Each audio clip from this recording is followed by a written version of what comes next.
Hello and welcome student, मैं हूं टाणे sir technical channel में आपका स्वागत है दोस्तों। आज की क्लास में स्टार्ट करेंगे और आज की क्लास में दोस्तों हम बेसिक इलेक्ट्रिकल के ऑब्जेक्टिव क्वेश्चन की हम 40 सीरीज लेके आएंगे। मतलब 14th नंबर की हम यहाँ पर सीरीज लेकर आएंगे दोस्तों। तो ये 40वें नंबर की जो सीरीज है, इस सीरीज में देखेंगे बेसिकली उन ऑब्जेक्टिव क्वेश्चन को हम कवर करेंगे जो बेसिकली एग्जाम में आए हुए हैं। और यहाँ पर ये स्पेशल बेसिक इलेक्ट्रिकल का स्पेशल जो है for ITI polytechnic technician job, जिसमें आईटीआई में बहुत सारी वैकेंसी आती है। जैसे कि अभी आईटीआई टीओ की वैकेंसी आती है, लाइन अटेंडेंट की वैकेंसी आती है, टेस्टिंग असिस्टेंट की वैकेंसी आती है, डीआरडीओ की वैकेंसी, और अभी वैकेंसी जो है डीआरडीओ की आई हुई है। ये जो सीरीज है अभी डीआरडीओ की एग्जाम होगी, डीआरडीओ की एग्जाम के लिए मोस्ट इंपॉर्टेंट है। तो ये समझिए कि मोस्ट इंपॉर्टेंट क्वेश्चन है डीआरडीओ वाले एग्जाम के लिए, और यहाँ से भी क्वेश्चन डीआरडीओ एग्जाम के लिए पूछे जाते हैं। ठीक है, SAIL steel authority of India, HCL जो इसकी टेक्नीशियन की वैकेंसी आती है, special for technician, SAIL operator, OCT और ACT, attendant cum technician trainee और ऑपरेटर कम टेक्नीशियन ट्रेनी दोस्तों। तो ये इन सब साल की वैकेंसी आती है और ये एग्जाम में जो है दोस्तों यहाँ से क्वेश्चन कवर किए जाते हैं। चलिए हम देखेंगे। तो ये जो बेसिकली ये जो वैकेंसी आती है, जैसे कि हिंदुस्तान एरोनॉटिक्स लिमिटेड की, भेल, भारत हेवी इलेक्ट्रिकल लिमिटेड, गेल, ONGC, DMRC, माइंस की वैकेंसी आती है। सब इंजीनियर की वैकेंसी भी रिसेंटली आई थी MP गवर्नमेंट के द्वारा, और SSC JEE की वैकेंसी आ रही है। और इसमें देखेंगे SSC JEE की तो बेसिकली अभी और न्यू नोटिफिकेशन आ गया है SSC JEE का न्यू नोटिफिकेशन। तो याद रखिएगा दोस्तों, अभी बहुत सारी वैकेंसी जो है अभी इसका SSC का कैलेंडर जारी किया गया है अभी। ठीक है, तो यहाँ भी SSC JEE का अभी बेसिकली नोटिफिकेशन जारी हो गया है, आएगी वैकेंसी इसकी आ गई है। UPPCL की, RRB JEE। ठीक है, तो यदि रेलवे JEE की बात करें तो अभी रिसेंटली रेलवे JEE की वैकेंसी आने वाली है। UPRVNEL ये अदर उत्तर प्रदेश की है, और ये उत्तर प्रदेश डिस्ट्रीब्यूशन की वैकेंसी आई हुई है। Power generation company limited, PGCL and all competition exam. तो सभी एग्जाम्स में यहाँ से क्वेश्चन जो है ये कवर किए जाएंगे दोस्तों। तो बेसिकली हम यहाँ पर ये मानकर चलिए कि इलेक्ट्रिकल में ITI student and diploma student के लिए बेसिक इलेक्ट्रिकल के क्वेश्चन को हम यहाँ पर कवर करेंगे। चलिए स्टार्ट करेंगे हम आज की क्लास। आज की क्लास में सबसे पहले देखेंगे दोस्तों कि उन क्वेश्चन को हम यहाँ पर कवर करेंगे जो अभी तक क्वेश्चन करा दिए थे, और उसके आगे के जो क्वेश्चन बनेंगे उन क्वेश्चन को यहाँ पर कवर करेंगे। चलिए देखेंगे 705 और 705 जो क्वेश्चन है इसमें दिया हुआ है कि किसी परिपथ में एक प्रत्यावर्ती वोल्टेज की समीकरण जो उसकी इक्वेशन होगी वो दी हुई है यहाँ पर। E is equal to 40 sine 100 pi t. ठीक है, तो यहाँ 100 पाई टी दिया है, ये 314 होना चाहिए मेरे हिसाब से। थोड़ा सा करेक्शन यहाँ पर कर लेना आप। तो यहाँ पर अब यदि हम देखें कि इसमें आपको देखना है कि सर्किट में एक प्रत्यावर्ती वोल्टेज का इक्वेशन दिया हुआ है, E is equal to 40 sine, इसको इस तरीके से निकला E इज इक्वल टू, चलिए मैं इसको फिर से लिख देता हूँ, E is equal to 40 sine 100 pi t. तो ये 100 की जगह 314 पाई टी होगा। ठीक है, चलिए कलर चेंज कर लेते हैं। तो E इज इक्वल टू, यहाँ पर यदि हम करेक्शन करें तो 40 साइन 314 टी। ठीक है, ओमेगा टी, ये इस टाइप से लिखा आपको मिल सकता है। ठीक है, तो सर्किट में उच्चतम आरोपित वोल्टेज कितना होगा, ये क्वेश्चन यदि आप इसको सॉल्व करेंगे तो वोल्टेज कितना होगा, प्रत्यावर्ती आवृत्ति वोल्टेज कितनी होगी, मतलब AC की जो है AC वोल्टेज की फ्रीक्वेंसी कितनी होगी, फ्रीक्वेंसी से निकाल सकते हैं। फिर टाइम पीरियड निकाल सकते हैं आप, टाइम पीरियड। ठीक है, उसके बाद वोल्टेज का RMS मान क्या होगा, ये भी आप यहाँ पर निकाल सकते हैं। तो आपके पास बेसिकली जो क्वेश्चन दिया हुआ है, इन क्वेश्चन में यदि आप मान को रखकर मतलब कि वैल्यू को निकालते हैं तो कैसा निकालेंगे। चलिए, E is equal to 40 sine 314 t, ये आपका इक्वेशन है। ठीक है। अब इस इक्वेशन में यदि मान हम रखते हैं तो इसमें सर्किट में आरोपित वोल्टेज, तो आपको यहाँ पर क्या निकालना है, वोल्टेज निकालना है। चलिए वोल्टेज फाइंड आउट कैसा करेंगे आप, वोल्टेज कैसे फाइंड आउट करेंगे, V is equal to v m sine omega t, ठीक है, साइन ओमेगा टी। तो V is equal to v m sine omega t, इस फार्मूले में यदि वैल्यू को रखते हैं हम यहाँ पर, तो वी एम का मान 40 दिया है साइन, ठीक है, और इसका मान कितना दिया हुआ है, तो साइन यहाँ पर 314 का मान, यदि आप इसको कैलकुलेशन करते हैं तो इसका मान कितना निकल के आएगा, चलिए हमें बताइए, ठीक है। तो 305 का जो आंसर बन के आएगा वो ऑप्शन बी बन के आएगा, ठीक है। ये कितना आएगा इसका 40, तो Vm का मान 40, बाकी इसका जो मान है वो 0 निकल के आएगा, तो इसका सही आंसर हो जाएगा दोस्तों ऑप्शन बी, ठीक है। नेक्स्ट क्वेश्चन है सेकंड, प्रत्यावर्ती वोल्टेज की आवृत्ति कितनी होगी, फ्रीक्वेंसी कितनी होगी, तो स्वाभाविक सी बात है 705 का जो इसका जो क्वेश्चन है 2 का, इसका आंसर हो जाएगा ऑप्शन सी 50 हर्ट्ज होगा, ठीक है। तो ऑप्शन सी इसका सही होगा, इसका आंसर बी होगा, इसका सी होगा। अब इसका टाइम पीरियड निकालना है, t इज इक्वल टू क्या होता है 1/f होता है, तो इसके अपोजिट में यदि जाएं हम तो इसका निकल जाएगा t, यहाँ पर क्या निकालना है हमें, टाइम पीरियड निकालना, तो t इज इक्वल टू क्या 1/50 निकालेंगे, तो 50 निकालेंगे तो ये हो जाएगा 0.02 सेकेंड, ठीक, तो ये हो जाएगा 0.02 सेकेंड, तो ऑप्शन बी इसका सही होगा, ठीक। अब यहाँ पर आगे बढ़ते हैं, तो आगे में इसका क्या निकालना है हमें, क्वेश्चन नंबर, चलिए क्वेश्चन नंबर इसका निकालते हैं हम, कहाँ गया, हाँ, इसमें आरएमएस मान निकालना है।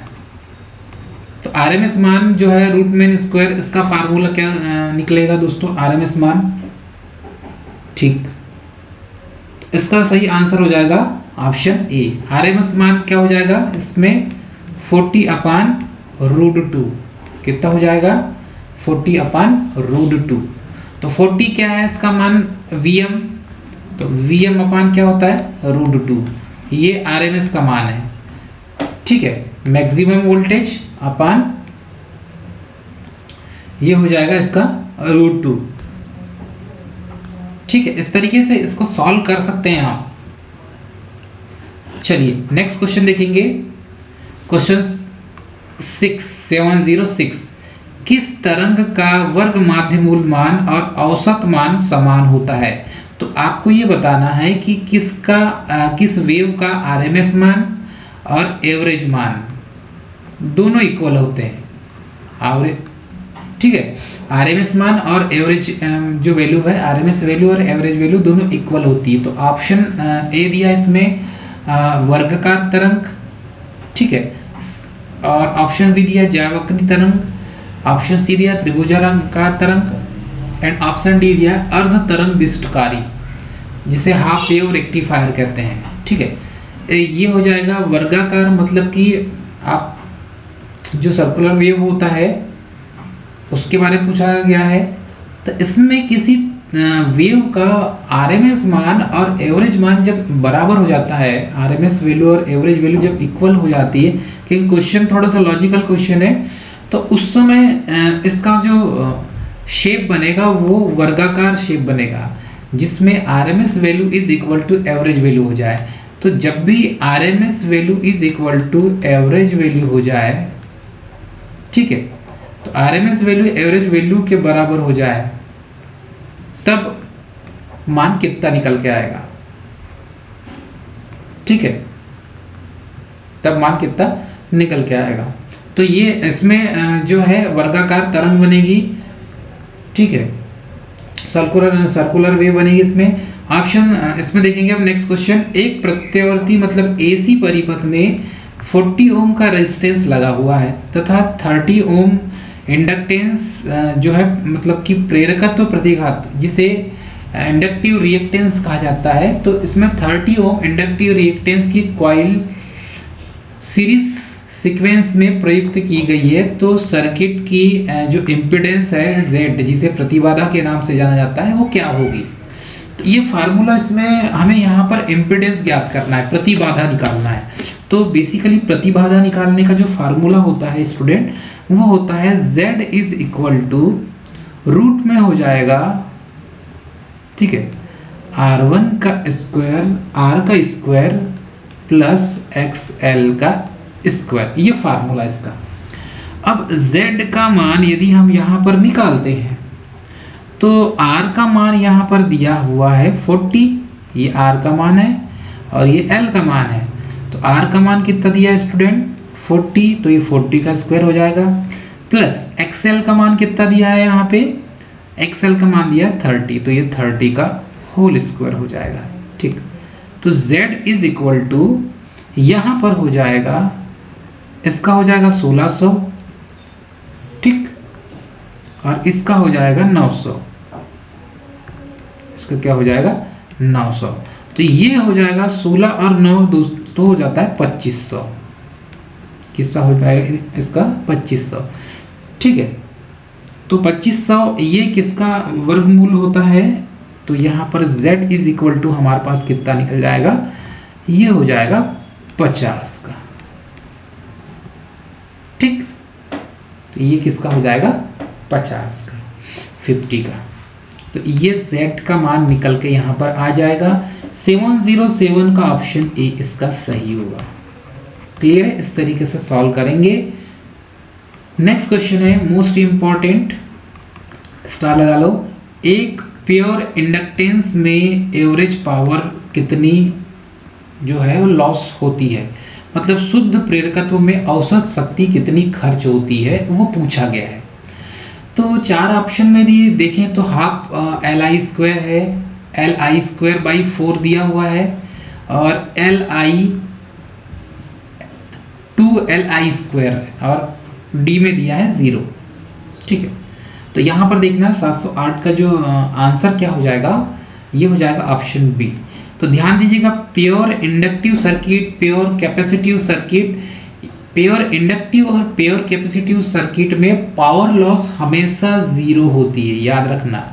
शुद्ध मतलब कि प्योर इंडक्टिव सर्किट में, शुद्ध प्रेरकत्व में, तो प्योर इंडक्टिव हो चाहे, याद रखिएगा, प्योर इंडक्टिव हो या कैपेसिटिव हो, ठीक है। तो इंडक्टिव हो या कैपेसिटिव हो, दोनों में दोस्तों, मतलब L में और C में, ये दोनों प्योर होंगे तो पावर लॉस 0 होगा, ठीक है। चल नेक्स्ट क्वेश्चन है, ये रहा आपके स्क्रीन पर। एक आदर्श चोक कुंडली 220 वोल्ट, देखिए बहुत अच्छा दिया है।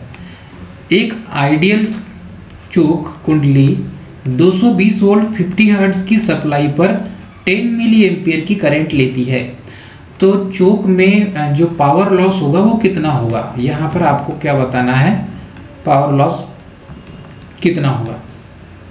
कैलकुलेशन कर लें, पावर लॉस कितना होगा, फार्मूला लगाते हैं, सिंपल है, 4 ऑप्शन दिया हुआ है। यदि हम इसको कैलकुलेशन कर दें, चोक की बात की जा रही है, मतलब कि चोक क्या होता है सभी को पता है, हाँ, एक प्रकार का ऑटो ट्रांसफार्मर होता है, और ये आपको ट्यूबलाइट में ज़्यादातर देखने मिलेगा।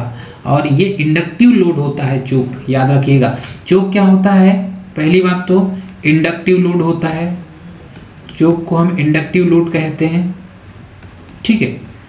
और इसका लीकेज जो होता है रिएक्टेंस ज़्यादा होता है, ठीक। अब एक आइडियल चोक कुंडली में 220 वोल्ट 50 हर्ट्ज के सप्लाई पर 10 मिली एम्पियर करंट लेती है, तो चोक के द्वारा पावर लॉस कितना होगा, 709। तो अब ये लॉजिकल क्वेश्चन है पहली बात तो, और लॉजिकल क्वेश्चन में आपको 709 का आंसर जो मिलेगा ये वो मिलेगा 0 में, क्योंकि एक आइडियल बोला गया है। क्या बोला गया है? आइडियल। और आइडियल जो है मतलब कि प्योर। तो आइडियल जो कुंडली होती है, या कह सकते हैं एक आइडियल जो कॉइल होती है, उसमें पावर लॉस की बात की जा रही है। और पावर लॉस की बात की जा रही, तो पावर लॉस क्या हो जाएगा? इसमें 0 हो जाएगा। क्यों? क्योंकि मैंने आपको बताया है नोट प्योर इंडक्टिव सर्किट और प्योर कैपेसिटिव सर्किट में पावर लॉस क्या होता है? 0 होता है। इसका मेन यही रीजन है। ठीक है, चलिए नेक्स्ट क्वेश्चन, मोस्ट इंपॉर्टेंट। एक एलसी परिपथ के दोलन की मूल आवृत्ति कितनी होगी? मतलब एक एलसी सर्किट है और एलसी सर्किट में जो ऑसिलेशन होगा, ऑसिलेशन के लिए फ्रीक्वेंसी मतलब कि एक्चुअल फ्रीक्वेंसी क्या होगी? तो एलसी फिल्टर में एक्चुअल जो फ्रीक्वेंसी होगी ऑसिलेशन के लिए, उसका सही आंसर क्या होना चाहिए? तो इसका आंसर हो जाएगा F is equal to 1/2π√LC। ठीक है, क्लियर है स्टूडेंट? तो ये यहाँ पर 4 ऑप्शन में देखेंगे तो ये ऑप्शन सी इसका सही होगा। ठीक है, 1/2π√LC ये इसका आंसर होगा। क्लियर है सभी को? चलिए नेक्स्ट क्वेश्चन है। आज ज्यादा से ज्यादा क्वेश्चन करवाएंगे हम आपको। प्रत्यावर्ती धारा परिपथ में आकृति गुणांक मतलब फॉर्म फैक्टर क्या होगा? तो एसी सर्किट में फॉर्म फैक्टर कितना होता है? तो फॉर्म फैक्टर का मान कितना होता है? 1.11 होता है। ये सभी को पता है फॉर्म फैक्टर का मान कितना होता है? 1.11 ये फॉर्म फैक्टर का मान होता है, जिसे KF कहा जाता है। ठीक, KF से शो करते हैं फॉर्म फैक्टर को। ठीक है, और डिस्ट्रीब्यूशन फैक्टर को KD से शो किया जाता है। तो यहाँ पर फॉर्म फैक्टर के बारे में पूछा गया है। तो एसी सर्किट में फॉर्म फैक्टर का मान जो है वो कितना होता है? तो 1.11 होता है। ये भी एग्जाम में पूछा जाता है। ठीक है दोस्तों, 4 ऑप्शन देखेंगे। शिखर मान ऑप्शन ए में दिया है, शिखर मान एवं वर्ग मान थे मूल मान का अनुपात होता है। तो बेसिकली फॉर्म फैक्टर का फार्मूला क्या होगा? फॉर्म फैक्टर का फार्मूला क्या होगा? 4 ऑप्शन में देखेंगे तो सेकंड ऑप्शन दिया वर्ग माध्य मूल मान मतलब आरएमएस मान एवं शिखर मान का रेशियो होगा। ऑप्शन सी दिया है एवरेज वैल्यू और आरएमएस वैल्यू का रेशियो होगा। ऑप्शन सी दिया है आरएमएस वैल्यू और एवरेज वैल्यू का रेशियो होगा। तो अब हमें एफ फॉर्म फैक्टर को भी एफएफ भी लिखा जाता है या केएफ भी लिखा जाता है, याद रखिएगा। तो इसका फार्मूला क्या बनता है? पहली बात तो ये लिखेंगे। तो इसका फार्मूला बनता है आरएमएस अपान एवरेज। तो आरएमएस अपान एवरेज, आरएमएस वैल्यू अपान एवरेज वैल्यू, ये इसका फार्मूला बनता है। ठीक है, ये इसका फार्मूला बनता है, ये कभी भूलेंगे नहीं आप। क्यों? इसको याद करने का तरीका है फॉर्म फैक्टर। ठीक है, अब आरएमएस में देखें या फॉर्म में ये बीच में क्या आ रहा है? आर आ रहा है। यहाँ पर क्या आ रहा है? आर आ रहा है। तो ये आर को याद रखेंगे, आर से आरएमएस याद रखेंगे, ट्रिक। ठीक है, और एवरेज से आप यहाँ पर देखेंगे एफ के बाद ए आ रहा है, तो यहाँ पर याद रखेंगे एवरेज। ऐसा याद रख सकते हैं। जब भी फॉर्म फैक्टर के बारे में पूछेगा तो इस तरीके से याद रखना है। ठीक है, फॉर्म फैक्टर में आर से हो जाएगा आरएमएस और ए से हो जाएगा एवरेज। क्लियर है? इस तरीके से आपको याद रखना होगा। तो यदि आप इसमें 11 नंबर के क्वेश्चन में देखते हैं तो ऑप्शन डी में दिया हुआ है। ऑप्शन डी क्या हो जाएगा? लॉक कर दिया जाए इसका ऑप्शन डी। ठीक है स्टूडेंट, ऑप्शन डी लॉक कर दिया जाए तो इसका सही आंसर ऑप्शन डी होगा। ठीक है, चलिए तो ये इसका आंसर हो गया। Most important question option D इसका सही है। ठीक, चलिए अब देखते हैं next question, question number 12। Circuit के लिए सत्य कथन क्या है? ये चित्र दिया हुआ है, इसमें सत्य कथन क्या है? यहाँ पर I2 का मान दिया हुआ है और यहाँ पर I1 का मान दिया है। दोनों का मान I2 और I1 दोनों दिया है। और यहाँ पर क्या दिया है 90 क्वेश्चन दिया हुआ है। अब यहाँ देखेंगे तो I1 और I2 से लीड करती है क्या, इसमें जो दिया है ये I1 क्या I1 I2 से लीड करती है? इस सर्किट को भी तो समझ में आना चाहिए। ये वेक्टर डायग्राम है और इस डायग्राम में I2 और I1 दोनों दिया हुआ है। ऑप्शन भी दिया है क्या I2 I1 से लीड करती है, मतलब I2 लीड करती है। I2 मतलब यहाँ ये बोल सकते हैं कि I2 ज़्यादा है और I1 कम। इसका मतलब क्या I2 I1 से लीड करती है। ऑप्शन सी दिया है करंट I1 और I2 समान फेज में है, तो समान फेज की सिचुएशन में तो यहाँ यहीं पर I1 होगा और यहीं पर I2 होगा, तो ये सेम फेज का होता है, याद रखिएगा। ठीक है, इसका सही आंसर होगा ऑप्शन बी, ध्यान रख दीजिएगा। ऑप्शन बी इसका क्या हो जाएगा, सही होगा। तो इसमें I2 करंट I1 से क्या कर रही है, लीड कर रही है। तो I2 करंट I1 से लीड कर रही है, मतलब I2 जो है वो लीड कर रही है। तो इस टाइप से इसको भी लिख सकते हैं I2, ठीक है। इसमें जो है I2 क्या कर रही है, I2 करंट I1 से लीड करती है, तो I2 is greater than I1, ठीक है। I2 ज़्यादा है I1 से, I2 ज़्यादा है I1 से, तो यहाँ पर I2 ज़्यादा है I1 से लीड कर रही है ना दोस्तों। अब यदि यहाँ पर इसको इस तरीके से दिया रहता तब क्या समझते आप, यदि यही चीज़ नीचे दी हुई रहती तब क्या समझते आप, ठीक है। अब यही I2 इसका मान रहता और I1 इसका मान रहता तो क्या करते हैं आप, लैग, ठीक है। अभी लीड है, अभी यहाँ पर क्या है, लीड है, अब तो यहाँ पर क्या हो जाता, क्या हो जाता, लैग हो जाता, ठीक है। हाँ चलिए नेक्स्ट क्वेश्चन है। नेक्स्ट क्वेश्चन ये रहा आपके स्क्रीन पर, एक शुद्ध प्रतिरोधी टंगस्टन फिलामेंट बल्ब का पावर फैक्टर कितना होगा। तो एक प्योर रेजिस्टिव सर्किट है और उसमें टंगस्टन फिलामेंट लगा हुआ है, उसका पावर फैक्टर कितना होगा। तो बेसिकली ये तो रेजिस्टिव लोड होता है, सभी को पता है क्या होता है स्टूडेंट, टंगस्टन फिलामेंट एक रेजिस्टिव लोड है। मतलब आप यदि कहें कि इनकेंडिसेंट लैंप रेजिस्टिव लोड के अंतर्गत आता है, तो रेजिस्टिव लोड के अंतर्गत आता था, इसका मतलब कि पावर फैक्टर का मान कितना होना चाहिए, 1 होना चाहिए, मतलब कि यूनिटी होनी चाहिए। रेजिस्टिव लोड है, पावर फैक्टर क्या होगा, 1 होगा, यूनिटी होगा। तो यहाँ पर एक pure resistive tungsten filament bulb का पावर फैक्टर कितना होना चाहिए, तो 13 का आंसर क्या हो जाएगा, ऑप्शन डी। तो ये क्या हो गया, 1 होना चाहिए, तो ये इसका आंसर होगा, ठीक है। नेक्स्ट क्वेश्चन है, किसी 100 ओम के प्रतिरोध को 50 हर्ट्ज 100 वोल्ट सप्लाई दी जाती है, तो करंट की फ्रीक्वेंसी कितनी होगी।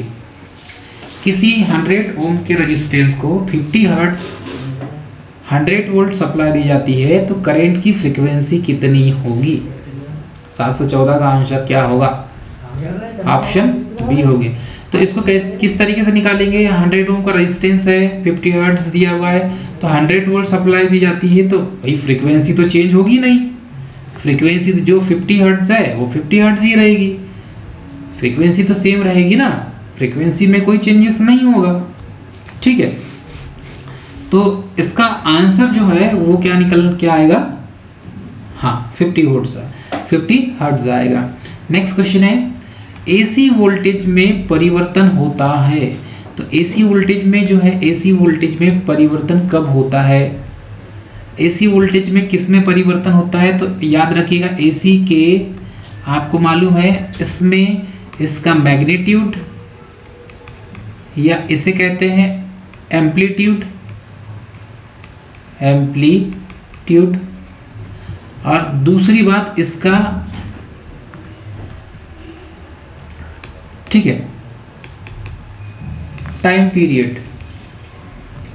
तो इसके एम्पलीट्यूड में और उसके देखेंगे आप, ठीक है, जिसका परिमाण और दिशा, टाइम पीरियड नहीं कहना चाहिए, इसका एम्पलीट्यूड और डायरेक्शन टाइम के रिस्पेक्ट में चेंज हो, तो जिसका एम्पलीट्यूड और डायरेक्शन मतलब कि परिमाण और दिशा एक्चुअल में।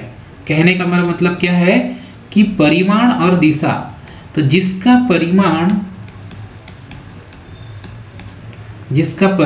और दिशा समय के साथ परिवर्तित होते हैं, दिशा दोनों क्या है समय के साथ परिवर्तित है। तो जिसका परिमाण और दिशा, जिसका परिमाण व दिशा समय के साथ परिवर्तित होते हैं, वो अल्टरनेटिंग करंट कहलाता है। तो इसमें बेसिकली 4 ऑप्शन देखेंगे तो 4 ऑप्शन में आपको समझ में आ जाएगा परिमाण और दिशा, तो इसका आंसर हो जाएगा ऑप्शन सी। तो ये आयाम हो गया, ठीक। उसको परिमाण, जिसका परिमाण, एम्पलीट्यूड, मैग्नीट्यूड आप जो बोल सकते हैं उसको दोनों में से, और पोलैरिटी मतलब कि डायरेक्शन, पॉजिटिव हाफ साइकिल फिर नेगेटिव, ठीक है। मतलब इस टाइप से हाफ साइकिल पॉजिटिव, तो ये हाफ साइकिल पॉजिटिव हो गई और हाफ साइकिल नेगेटिव हो गई। तो यहाँ पर यही चीज़ को बताया गया है, ये हो जाएगा पाई, ये हो जाएगा 2 पाई। तो जिसका परिमाण और दिशा समय के साथ दोनों चेंज होते हैं। तो यहाँ पर पोलैरिटी चेंज हो रही है, प्लस माइनस फिर प्लस माइनस प्लस माइनस, तो इसलिए यहाँ ध्रुवता दिया हुआ है। तो इसका आंसर हो जाएगा ऑप्शन सी, ठीक है। चलिए नेक्स्ट क्वेश्चन बहुत अच्छा है। डीसी वोल्टेज स्थिर रहता है, तो डीसी वोल्टेज कहाँ, डीसी वोल्टेज में क्या स्थिर रहता है? बेसिकली नॉर्मल सा ही, यदि हम लॉजिकल क्वेश्चन की बात करें तो डीसी वोल्टेज में इसका परिमाण और दिशा दोनों स्थिर रहते हैं। तो इसका सही क्या हो जाएगा दोस्तों आंसर? इसका राइट आंसर हो जाएगा ऑप्शन, इसका हो जाएगा डीसी वोल्टेज में स्थिर होता है। डीसी वोल्टेज में क्या स्थिर होता है? वेरी गुड, कमेंट करके बताइए डीसी वोल्टेज में क्या स्थिर होता है। हाँ, आयाम और ध्रुवता दोनों स्थिर होता है, ठीक है। चलिए नेक्स्ट क्वेश्चन है, नेक्स्ट क्वेश्चन, ठीक 17 नंबर का क्वेश्चन देखेंगे। एक प्रत्यावर्ती धारा मतलब अल्टरनेटिंग सर्किट में पोटेंशियल डिफरेंस विभवांतर का आरएमएस मान जिसे वर्ग माध्य मूल मान कहा जाता है, ये 200√2 दिया हुआ है, मतलब 200√2 वर्गमूल 2 या 200√2 वोल्ट दिया हुआ है। तो इसका शिखर मान मतलब मैक्सिमम वैल्यू Vm क्या होगा? तो यहाँ पर करंट की वैल्यू दी हुई है तो Im हो जाएगा, करंट की वैल्यू दी हुई तो Im हो जाएगा। तो हमें क्या फाइंड आउट करना है? इसका Im निकालना है, हमें फाइंड आउट करना है। चलिए फार्मूला कौन सा लगाएंगे स्टूडेंट? पहली बात तो हाँ, फार्मूला क्या लगाएंगे? ठीक है, चलो इस तरीके से सॉल्व करेंगे इसको हम। क्वेश्चन दिया है तो इसका जो शिखर मान, ठीक है, शिखर मान मैक्सिमम वैल्यू निकालना है हमें। तो ये हो जाएगा, इसका सही आंसर हो जाएगा 400। तो 400 कैसा होगा दोस्तों? ये 400 वोल्ट इसका आंसर हो जाएगा, ठीक है। तो ये हो जाएगा 200 इंटू 2 हो जाएगा, तो ये 400 हो जाएगा। कैलकुलेशन करेंगे तो आंसर निकल के आ जाएगा। तो इसका शिखर मान जो है वो 400 वोल्ट आएगा आंसर। कैलकुलेशन करके हमें बताइए क्या इसका सही आंसर क्या आएगा? इसका सही आंसर है 400 वोल्ट, ठीक है। शिखर मान निकालते आना चाहिए। नेक्स्ट क्वेश्चन है, किसी प्रत्यावर्ती धारा का शिखर मान 4√2 एम्पियर है, तो धारा का वर्ग माध्य मूल मान कितना होगा? तो वर्ग माध्य मूल मान आप आराम से निकाल सकते हैं कैलकुलेशन करके। कैसा निकालेंगे? IRMS = Im/√2 होता है, और यहाँ पर 4√2 दिया है तो ये 4√2 दिया है दोस्तों, और नीचे क्या दिया है? √2, तो √2 से क्या √2 कैंसिल हो जाएगा। तो आपका IRMS मान कितना निकल के आएगा यहाँ पे 4 निकल के आएगा। ये इसका क्या हो जाएगा आंसर हो जाएगा। इस तरीके से आप इसको सॉल्व करके बता सकते हैं। तो ऑप्शन बी इसका सही होगा। ठीक है, उसके बाद देखेंगे 79। तो प्रत्यावर्ती धारा परिपथ की अनुनाद की आवृत्ति कितनी होगी। तो AC सर्किट में AC जो है सीरीज सर्किट की जो रिजोनेंस फ्रीक्वेंसी होती है, उस रिजोनेंस फ्रीक्वेंसी के बारे में पूछा गया। इसका फार्मूला बनता है F = 1/√LC। ठीक है, तो रेजोनेंस की कंडीशन की बात, अनुनाद की कंडीशन की बात पूछा जा रहा है। तो रेजोनेंस 719 का हो जाएगा ऑप्शन डी, F = 1/√LC। ये इसका सही आंसर होगा। क्लियर है स्टूडेंट। चलिए नेक्स्ट क्वेश्चन है। ये भी क्वेश्चन बार बार एग्जाम में पूछा जाता है कि सही विकल्प को चुनिए।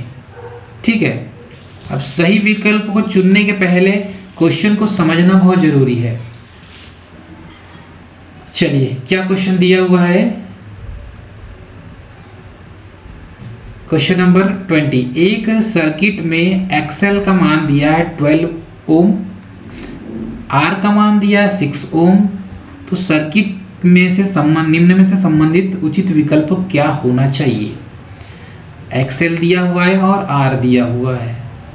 तो इसका सही आंसर मतलब कि ऑब्जेक्टिव तौर पर इसका क्या होगा। यदि हमको फार्मूला पता है तो फार्मूले बेस पे हम इसका आंसर दे सकते हैं, और यदि इसका फार्मूला हमें नहीं पता है तो फिर इसका आंसर नहीं दे पाएंगे।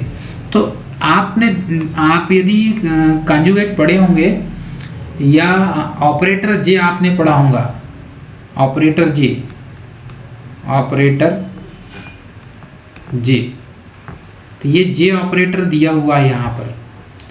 ठीक है, ये इमेजिनरी पार्ट होता है। तो इसको जब आप सॉल्व करेंगे तो इसको किस टाइप से लिखेंगे। इसका आंसर हो जाएगा 6 + J12।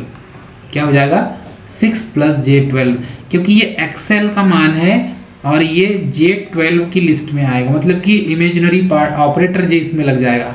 और ये जो है R क्या हो जाएगा 6 हो जाएगा। तो 6 + J12 हो जाएगा। इस टाइप से इसको लिखा जाता है, याद रखिएगा। ठीक है, चलिए इसका एक फार्मूला भी है, Z = ठीक है, Z = R + J, ब्रैकेट में आता है XL - XC। ये इसका फार्मूला बनता है। ठीक है, नेक्स्ट क्वेश्चन में देखेंगे तो यही फार्मूला काम करेगा। एक परिपथ में, कलर चेंज किया जाए, एक परिपथ में 8 ओम दिया हुआ है, R का मान, XL का मान 16 ओम दिया है, XC का मान 10 ओम दिया है। तो परिपथ की प्रतिबाधा इम्पीडेंस कितनी होगी, सर्किट की इम्पीडेंस कितनी होगी। तो सर्किट की यदि हमें इम्पीडेंस निकालना है, इम्पीडेंस, ठीक है, इम्पीडेंस यानी क्या होता है प्रतिबाधा। तो हमें इम्पीडेंस Z ज्ञात करना है। तो इसका फार्मूला भी यही लगेगा यहाँ पर, Z = R + J, ये J है ऑपरेटर J, ब्रैकेट में XL - XC, ये इसका फार्मूला बनेगा। और इसी फार्मूले में हम यहाँ पर मान रखेंगे। तो ये Z = होगा सामने, ये क्या है सामने Z = ये भी Z = है और ये भी Z = तो फार्मूला में यदि मान रखते हैं हम तो ये मान किस टाइप से बनेगा। तो माइनस है XL - XC, ये XL है और ये XC है, तो इन दोनों के बीच में माइनस है, 16 - 10 हो जाएगा। तो सही आंसर क्या हो जाएगा स्टूडेंट, ऑप्शन ए इसका सही होगा। ठीक है, क्वेश्चन बहुत अच्छे हैं। नेक्स्ट क्वेश्चन है, दिए गए प्रश्न में 721 में प्रतिबाधा का मान कितना होगा। तो इसमें फिर इम्पीडेंस Z के बारे में पूछा गया है, Z का मान कितना होगा, मोस्ट इंपॉर्टेंट क्वेश्चन। अब देखिए, चलिए यहाँ पर हम कैलकुलेशन करते हैं, इम्पीडेंस Z का मान कितना दिया हुआ है। तो इसका फार्मूला लगेगा, देखो यहाँ पर फार्मूला कैसे लगाएंगे, Z = रूट में लगाएंगे आर का स्क्वायर प्लस एक्स का स्क्वायर। अब इस वैल्यू को रख के देखिए तो आर का मान कितना दिया होगा, कैलकुलेशन करेंगे तो इतना आना चाहिए 721। ठीक है, कैलकुलेशन करिए, या तो 8 या तो 10। 8 रख के देखिए, इसमें आर का मान 8 रख के देखिए, एक्स का मान 10 रख के देखिए। ठीक है, फिर कितना आंसर आता है हमें आप कमेंट करके बताएंगे। तो जब आप इसको सॉल्व करते हैं z इज इक्वल टू 8 का स्क्वायर प्लस 6 का स्क्वायर, ठीक है, तब आपका आंसर जो है वो 721 निकल के आएगा। क्लियर है सभी को? तो z का मान कितना निकल आएगा, 721 निकल के आएगा इसको सॉल्व करोगे तो। 8 8 कितना होता है 64 और 6 6 36। ठीक है, तो ये इसका जो 721 मान निकल के आएगा, 8 8 64 6 6 36, तो दिए गए प्रश्न में 721 में प्रतिबाधा। अच्छा, ये 721 जो है दोस्तों ये क्वेश्चन है, याद रखिएगा। 721 क्या है, इसमें क्वेश्चन दिया हुआ है। 64 प्लस 36 को जोड़ेंगे आप, ये फार्मूले में मान रख के, है ना, ये फार्मूले में मान रख के 64 प्लस 36 को आप जोड़ेंगे तो इस फार्मूले में मान रख के जब भी आप जोड़ेंगे तो इस फार्मूले में मान कितना निकल आएगा पता है आपको? ठीक है, यहाँ पर मान रखिए, आपका कितना निकल के आएगा, ये निकल के आ जाएगा आपका। ठीक है दोस्तों, कितना आएगा 6 4 10 के शून्य, हाथ का 1, ये हो जाएगा 10, तो ये हो जाएगा 100। ठीक है, 6 4 10 के शून्य, हाथ का 1, 4 और 1, 3 और 1 4। ठीक, तो यहां पर बेसिकली ऑप्शन सी इसका सही हुआ। एक और क्वेश्चन है ऑपरेटर जे पर बेस्ड। ये भी क्वेश्चन एग्जाम में ऑपरेटर जे के क्वेश्चन पूछे जाते हैं, और आप यदि डीआरडीओ का पेपर यदि उठाएंगे तो डीआरडीओ के पेपर में तो ऑपरेटर जे के क्वेश्चन आए हुए हैं। ठीक है, चलिए देखते हैं। क्वेश्चन का पैटर्न ज़्यादा हाई नहीं है, बट कुछ लेवल तक ठीक है।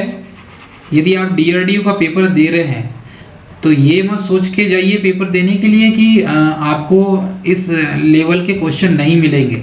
इस लेवल के क्वेश्चन जरूर मिलेंगे, डीआरडीओ का पेपर है। क्योंकि ऑपरेटर जे का मान क्या होता है, ऑपरेटर जे का मान हमेशा याद रखिएगा रूट में -1 होता है। ठीक है, तो 7 इसका जो सही आंसर हो जाएगा, ऑपरेटर जे का मान कितना होता है, रूट में -1 होता है। ठीक है, तो यहाँ पर ऐसा कहीं पर भी जे होगा तो जे का मान होता है रूट में -1, ये आपको पता रहना चाहिए। ठीक है, मोस्ट इम्पॉर्टेंट क्वेश्चन। चलिए नेक्स्ट क्वेश्चन है, श्रेणी रिजोनेंस में इम्पीडेंस का मान कितना होता है। तो सीरीज रिजोनेंस की बात की जा रही है, यहाँ पर इम्पीडेंस की बात की जा रही है, और इम्पीडेंस की बात की जा रही है मतलब कि हम यदि रेजिस्टेंस और इम्पीडेंस के बीच का रिलेशन देखें, सीरीज इम्पीडेंस की बात की जा रही है रिजोनेंस कंडीशन में, तो श्रेणी अनुनाद में प्रतिबाधा जेड का मान क्या होगा। ठीक है, तो इसमें रेजोनेंस की कंडीशन में R बराबर Z होता है, याद रखिएगा। जब रेजिस्टेंस और इम्पीडेंस दोनों बराबर कंडीशन में आ जाते हैं तब ही रेजोनेंस की कंडीशन बनती है, जिसे कहते हैं अनुनाद की। इसमें अनुनाद की कंडीशन XL बराबर XC भी होता है अनुनाद की कंडीशन में। अब ये श्रेणी रेजोनेंस की बात कर रही है, किया जा रहा है यहाँ पर सीरीज रेजोनेंस की बात। तो सीरीज रेजोनेंस की बात की जा रही है तो इसमें Z बराबर R हो जाएगा, मतलब रेजिस्टेंस जो है वो इम्पीडेंस के बराबर हो जाएगा सीरीज रेजोनेंस सर्किट में। ठीक है, इतना आपको याद रखना है। और XL इस XC जो होता है ये रेजोनेंस की कंडीशन होती है, मतलब अनुनाद की स्थिति होती है AC सर्किट में। ठीक है, चलिए नेक्स्ट क्वेश्चन देखते हैं। नेक्स्ट क्वेश्चन, शक्ति गुणक का मान क्या होगा, पावर फैक्टर का मान क्या होगा। बेसिकली यहाँ पर पावर फैक्टर की बात की जा रही है, इसका मान क्या होगा 725, मोस्ट इम्पोर्टेंट। तो पावर फैक्टर का मान हमेशा क्या हो जाएगा, सदैव 1 से -1 तक होता है, सदैव 1 या 1 से अधिक होता है, सदैव -1 से +1 के मध्य होता है, सदैव 0 से 1 तक होता है। ठीक, तो 725 का जो आंसर होगा वो हो जाएगा ऑप्शन डी, ऑप्शन डी। तो पावर फैक्टर जो है होता है सदैव 1, 0 और 1 के बीच में ही होता है, याद रखिएगा, या तो 0 होगा या फिर 1 होगा, इन दोनों के बीच में ही होगा। ठीक, चलिए नेक्स्ट क्वेश्चन है, आरएलसी सर्किट में आर का मान सदैव 2 गुना करने पर पावर फैक्टर में क्या परिवर्तन होगा। तो आरएलसी की स्थिति में आर का मान यदि 2 गुना करने पर आर का मान क्या हो जाएगा, 2 गुना, आर का मान कितना हो जाएगा, 2R हो जाएगा, याद रखिएगा। तो आरएलसी सर्किट में यदि आर का मान 2R हो जाए, मतलब 2 गुना करने पर, तो इसके पावर फैक्टर पर क्या इफेक्ट पड़ेगा, क्या पावर फैक्टर चेंज होगा, नहीं होगा, या समान रहेगा। तो स्वाभाविक सी बात है, आरएलसी सर्किट की बात की जा रही है और आर का मान 2 गुना यदि करते हैं, डबल करते हैं, 2 टाइम्स करते हैं, आर का मान 2R करते हैं, पावर फैक्टर में क्या इफेक्ट पड़ेगा। तो याद रखिएगा 26 का जो आंसर होगा, ठीक है, यदि आप रेजिस्टेंस को 2 गुना कर देते हैं, 26, हाँ, रेजिस्टेंस को 2 गुना करने पर, ठीक है, ये अपरिवर्तित रहेगा। ठीक है, तो इसमें क्या हो जाएगा, यदि आरएलसी सर्किट में आर का मान 2 गुना करते हैं तो पावर फैक्टर का मान क्या हो जाएगा, अपरिवर्तित होगा, कमी हो जाएगी, अपरिवर्तित रहेगा, या सुधार होगा, सुधार होगा। तो बेसिकली यहाँ पर रेजिस्टेंस का मान बढ़ जाएगा, भाई आरएलसी में रेजिस्टेंस का मान तो बढ़ जाएगा। तो आरएलसी परिपथ में आर का मान 2 गुना करने पर पावर फैक्टर में वैसे अपरिवर्तित रहेगा। चलिए नेक्स्ट क्वेश्चन है, अनुनाद आवृत्ति में अधिक आवृत्ति पर परिपथ का व्यवहार क्या होगा। मतलब रेजोनेंस फ्रीक्वेंसी से अधिक फ्रीक्वेंसी पर यदि आपके पास रेजोनेंस फ्रीक्वेंसी से अधिक फ्रीक्वेंसी, ठीक है, अधिक फ्रीक्वेंसी पर सर्किट किस तरीके से व्यवहार करता है। यदि रेजोनेंस फ्रीक्वेंसी XL = XC, ठीक है, ये जो स्थिति है रेजोनेंस फ्रीक्वेंसी की, रेजोनेंस कब पैदा होता है, XL = XC की कंडीशन आती, तब रेजोनेंस पैदा होता है, अनुनाद। और तो इसमें फ्रीक्वेंसी जो है उसमें क्या चेंजेस आएंगे, 27 का जो आंसर हो जाएगा उसमें देखेंगे तो ये इंडक्टिव सर्किट हो जाता है, टोटल कैपेसिटिव रहता नहीं, रजिस्टिव रहता नहीं, तो ये XL = XC की कंडीशन में इंडक्टिव हो जाता है, प्रेरकी हो जाता है। ठीक है, क्वेश्चन समझ में आ रहा है सभी को, सभी स्टूडेंट को। चलिए नेक्स्ट क्वेश्चन है, LR एवं RC सर्किट में टाइम कांस्टेंट का मान क्रमशः कितना होता है। रिसेंटली ये IITI DU में पूछा गया था ये क्वेश्चन कि LR और RC सर्किट में टाइम कांस्टेंट कितना होता है। तो 28 का जो आंसर हो जाएगा ये हो जाएगा ऑप्शन सी, क्योंकि L/R या तो फिर RC, तो ये LR में L/R हो जाएगा और RC में RC हो जाएगा। टाइम कांस्टेंट क्रमशः ये होगा इसका आंसर। क्लियर है, 728 का आंसर क्या हो जाएगा, RC। क्लियर है स्टूडेंट। तो ये तो था आज के क्वेश्चन, बाकी ये जो क्वेश्चन होंगे वो हम नेक्स्ट वीडियो में करेंगे। और ये जो क्वेश्चन है ये क्वेश्चन बेसिक से क्वेश्चन है, बड़े लॉजिकल क्वेश्चन है जो एग्जाम में बार बार पूछे जाते हैं। और यही क्वेश्चन जो है आजकल की जो एग्ज़ाम हो रही है उसमें बेसिक इलेक्ट्रिकल के सबसे ज़्यादा क्वेश्चन आते हैं, एसी सर्किट के फंडामेंटल थ्योरी के सबसे ज़्यादा क्वेश्चन आते हैं, और यही क्वेश्चन जो है लॉजिकल क्वेश्चन आते हैं, घुमावदार होते हैं, जो बनते नहीं हैं। तो दोस्तों एक क्वेश्चन मैं आपको देना चाहता हूँ, क्वेश्चन ऑफ द डे। और क्वेश्चन ऑफ द डे में आपको इस क्वेश्चन का आंसर आपको बताना है, ठीक है, हमें कमेंट करके आप बताइए। क्वेश्चन है कि एक, ठीक है, क्वेश्चन क्या है, एक LCR परिपथ, श्रेणी परिपथ में अनुनाद पर करंट आई तथा पावर फैक्टर cos फाई क्रमशः होंगे। क्वेश्चन फिर से रिपीट करूंगा, एक RLC भी बोल सकते हैं इसको, RLC सीरीज सर्किट में, ठीक है, रेजोनेंस करंट तथा पावर फैक्टर जिसे cos फाई से इंडिकेट किया जाता है क्रमशः होंगे। क्या होंगे? सबसे पहले तो बताना है आपको कि करंट क्या होगी और पावर फैक्टर क्या होगा। मतलब दो स्थिति है यहाँ पर, एक तो आपको करंट बताना है और उसके बाद पावर फैक्टर बताना है। तो first preference current, second power factor. तो यहाँ पर आपको बताना होगा RLC सर्किट में 4 ऑप्शन दिए हुए हैं, अधिकतम होगा, अधिकतम या 0 होगा, ऑप्शन बी दिया है अधिकतम या इकाई होगा, ऑप्शन सी दिया न्यूनतम मैक्सिमम, ठीक है, ये मिनिमम होगा, है ना दोस्तों, न्यूनतम लिखा है तो मिनिमम इसको पढ़ेंगे आप, मिनिमम और यूनिटी होगा और उपरोक्त में से कोई नहीं। मोस्ट इंपॉर्टेंट क्वेश्चन है ये, क्वेश्चन ऑफ द डे है, इसे क्वेश्चन ऑफ द डे, और इसका आंसर आपको कमेंट करके हमें देना है, ठीक है दोस्तों। तो ये तो रहा आपकी क्लास, और आज की क्लास में हमने लगभग 25 से 28 क्वेश्चन तक हमने कवर किया है। इसके बाद वाली जो क्लास होगी उसमें हम क्वेश्चन नंबर 730 से हम स्टार्ट करेंगे और इसके पूरे क्वेश्चन हम आपको करवाएंगे।